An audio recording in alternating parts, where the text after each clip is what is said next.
right now in 2024 with all the uprising on the campuses, with everything going on in Gaza and with the Jews and everything that's going on. As a pastor, I get a lot of questions. Where's this at? Is it in the Bible? Is this end time prophecy? I'm not a prophetic type preacher.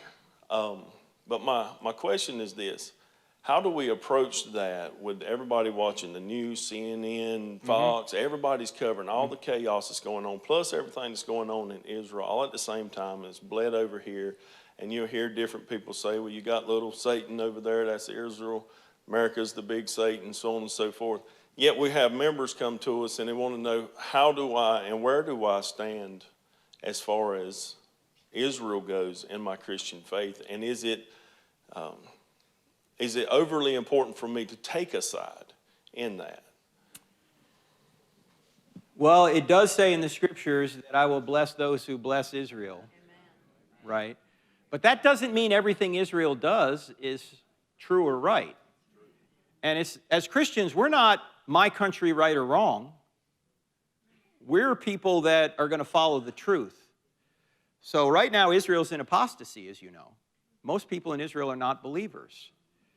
But God does say that we ought to back Israel. But again, there may be occasions where, just like God disciplines us, if we have a friend and that's Israel, we need to discipline them and say, no, you shouldn't be doing that. Okay? So I think that's really important. But let's back out to the bigger prophetic picture for a second. Everyone in this room is more certain that you're going to die than you're certain as to when Jesus is coming back. It doesn't matter when Jesus is coming back if you're going to die before he comes, does it? You need to get right with Jesus and stop worrying about prophecy, okay?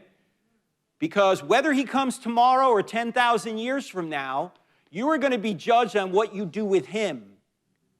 Not whether you can read whether or not Iran is the great Satan, or when the war is going to start, or who the Antichrist is. Your salvation and my salvation is dependent on whether or not we say I do to Jesus, not whether or not we can figure out the end times. So that would be my concern. Say, get more interested in your relationship with God. That's what Loran was talking about this Sunday here.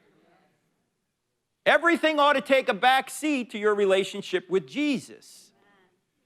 And yet we get all excited about what's going on in the news, and we can track all that, but I'm very wary of saying, oh, this means this and this means that. How many times have we been wrong about that? Do you know there was a book in 1988, 88 Reasons Why Christ Will Come in 88? There was. And then the guy wrote 89 Reasons Why Christ Will Come in 89.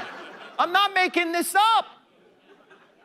I think God, by the way, has kept it deliberately veiled, just like he did when Christ came the first time. In fact, if you read 1 Corinthians chapter 2, Paul says that these things were veiled because if they weren't, they never would have crucified the Lord of glory. If they knew Jesus was the Messiah, they never would have crucified him. And if we knew, say, Jesus was going to come back in, say, 2035, what would we be doing right now? I got time. I'll do what I want, right? No, he could come at any minute, so you gotta be ready at all times.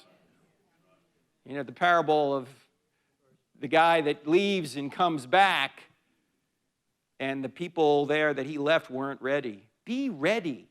Always be ready. But thanks for what you're doing as a pastor.